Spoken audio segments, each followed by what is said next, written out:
There is really no end to how evil they are. My God, it is just unspeakably wicked. But you know, talking about the censorship, buying up that TV station and everything else that we saw and changing the publishing date on this book, that just shows you how scared they are of info. This info didn't have power. If the global terrorists, the social engineers were invincible, they wouldn't care. The fact that, I mean, seeing now military on the streets, checkpoints, going to arrest citizens, training that Oklahoma City investigators, including state reps, are terrorists. You get the manuals. I mean, it looks cartoonish because it's so over the top, but it's really happening. But you look at Hitler, Stalin, Mao, that looks cartoonish. Why'd they put up with it? Well, it's the authorities. So I mean, seeing everything happen today as it all comes true, this just adds to the urgency. Your views on that? Well, it's very timely because as we talk about the NDAA bill passing with the indefinite detention of American citizens without trial, even if they're found innocent, you say, well, okay, who are they going to round up?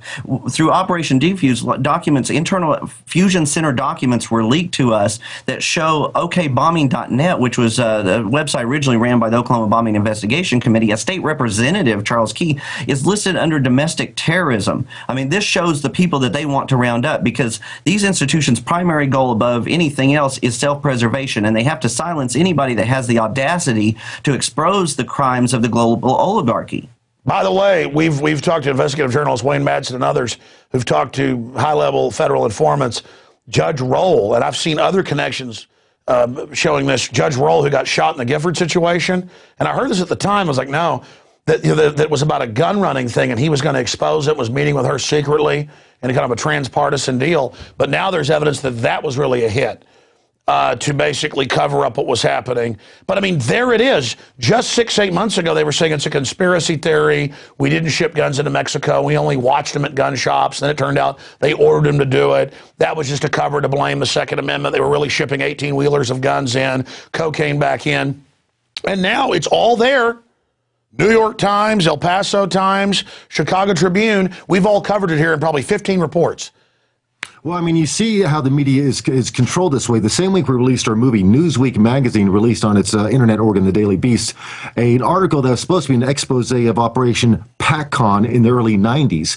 PACCON may have been the genesis of the Oklahoma City bombing. PACCON was an operation that the FBI and the ATF undertook to infiltrate every so-called dissident group in the country. Yeah, no, McVeigh was part of that, going to every gun show, the Davidians, every event to scope out who they wanted to blame for the attack. But when you look at the Newsweek article when it was finally released, that all mention of Tim McVeigh, Andy Strasmeyer, who we have cited in the Murrah building with bombs, and Operation PACCON have been excised from the final version of the article, and that has been proven because the original article was leaked out.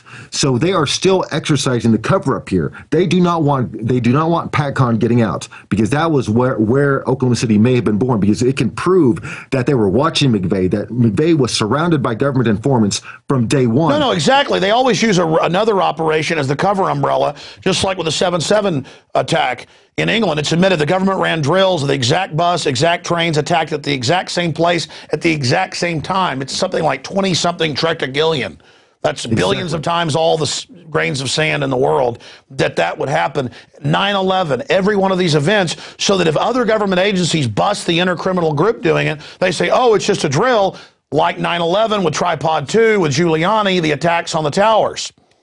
Yes, and we actually have a Senate aide that told Charles Key that it was that they had information that this was a sting operation that had gone bad. Well, you look at that. That's like World Trade Center, where they cooked the bomb, trained the driver. The informant says you're going to let it go forward, knows they're setting him up. He records the FBI, Ahmad Salam, saying go ahead and let it happen. Same deal. He was smart enough, though, to record him. So we have New York Times, CBS News. Yes, the government allowed it to take place. No, they didn't allow it to take place. They did it.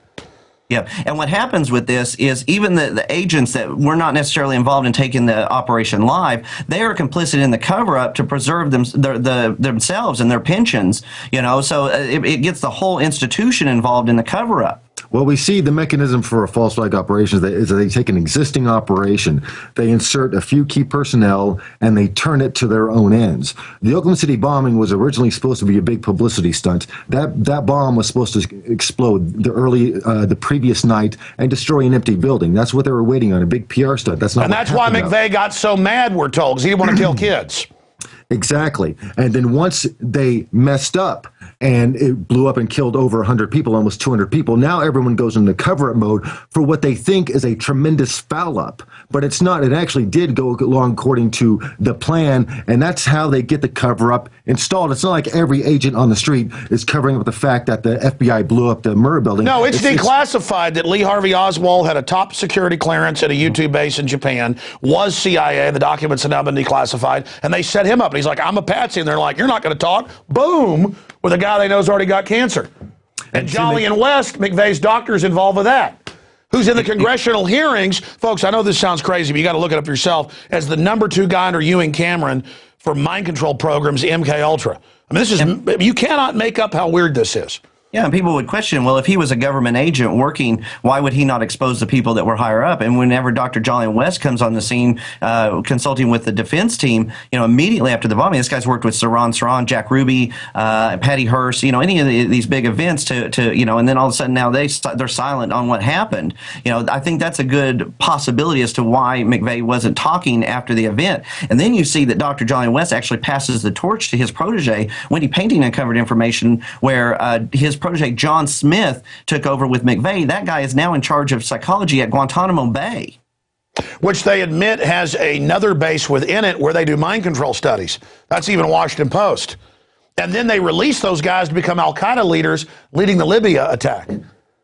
Exactly. It's kind of the self-perpetuating cycle. They create these zombie killers in these mind control camps. What we see at Guantanamo Bay is that you have Camp X-Ray, and then you have what the guards call Camp Nowhere, which is a camp that's not on the map, where the real heavy stuff goes down. So I mean, they admit that's CIA doctors. Exactly. Right, and they use the 3Ds, dependency, debilitation, and dread. This was pioneered by, Ewan Cameron and Jolly and West. They're using that at Guantanamo Bay, and I think this is probably why they're not interested in older so-called Al-Qaeda people being put in there. They want kids. That's why it came out again in the Washington Post and in Operation Jawbreaker that they wanted 12-year-old kids in Afghanistan. That's who they mainly were grabbing because they can purely program them, and these are going to be the terrorists they're going to unleash on America. And for those that don't know, there's History Channel specials even admitting that Ewing Cameron, Jolly and West's boss, would grab foster children and put them on hallucinogens for a year straight, frying their brain with audio recording who they were and keywords to get food, to stop the dread, putting them on PCP, dancing around in devil outfits, terrorizing 5-year-old girls. I mean, this country is run by absolute psychopathic killers. And the government, I mean, it came out in Guantanamo Bay. I'm not even going to say on air what they do to those people. I mean, it is unbelievable, man. And they're all going to hit us with jihadi attacks. And then they'll come and say, we got to stick our hands down your children's pants because we're fighting Al-Qaeda, who publicly works for them. Exactly. I mean, what we see there is that they create the actual problem. This is the false flag attack. They create the actual problem. And if people have a hard time believing that this government or a faction of this government could have pulled off Oklahoma City, look at what the CIA has been doing to countries overseas for decades. Fostering coups, putting in military strongmen that kill thousands of people, doing fake bombings under Operation Gladio in Europe and Italy. The Italian Senate has accused the CIA of being involved in the Bologna train station bombing. No, their former president, who was the head of their intelligence agency at the time, said he was involved in it. And he said 9/11's an inside job. That's the big Italian papers. You're absolutely right. When they bring that mechanism home to affect change here, why should we be surprised? Like we said, if you don't hold them accountable, they will continue to do their crimes and make them greater. What incentive do they have to stop? None.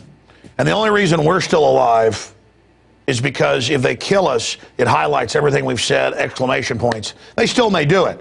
But once you understand these are cold-blooded killers who even set up their own agents who are going to bomb an empty building, and then McVeigh throws a fit, and we've talked to the witnesses, family and others, lawyers. As you said, I'm not going to blow kids up. Forget this. They're like, they'd already psychologically pegged that he was Dudley Do-Right was going to do that. They were all ready. I mean, they're like, because it's run by 170 IQ psychiatrists. This whole thing is run by them. Well, they've had decades to hone their technique. I mean, MK Ultra started in the 1950s, under the 1960s under that name, then it changed, and it went underground. I mean, they've had decades to hone. And they profiled McVeigh. They profiled Lee Harvey Oswald. McVeigh's military records from Special Forces were never released. His psychological records were never released. And what medical records we do have are very disturbing. He was going to the doctor at last count over 100 times in just 3 years in the military. That is highly unusual for someone in the combat arms, highly unusual for someone like McVeigh, who claims never have any health problems. He's going to the dentist once a week for over a year, claims he has no dental problems. What is he doing? What is he going under? We don't know, and they have never released all those records in full. In fact, those records on McVeigh were sealed on orders of the Joint Chiefs of Staff. Exactly. It's national security everywhere. Gentlemen, great job. Look forward to talking to you again and interviewing some of the people that are in your film. Amazing job. Available at Infowars.com. People got to get this video out to everybody. Look forward to talking to you soon. Thank you very much. Thank you, gentlemen. All right, folks, that is it for this split edition of Infowars Nightly News with Mike Adams in the first half, and I came in the second half. Great job to the crew. God willing, we'll see you back Sunday live on the radio, 4 to 6 p.m., and back Monday on the radio show and then the nighttime show. Why do we work so hard? Because we know terrorists are running the government and nobody's safe. It's like that old analogy of the old 40s, adventure movies where the explorer, the archaeologist, kind of the remake as Indiana Jones, is in the temple and the ceiling's coming down to kill you with spikes. You got to find the lever to stop it or get out of there. I mean, it's not like, God, you're brave. You're trying to get out of this.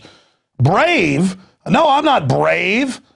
I realize our society has no future. I guess I'm brave that I'm not a coward who only thinks about myself, and if I grovel, maybe I'll get a few more years out of this.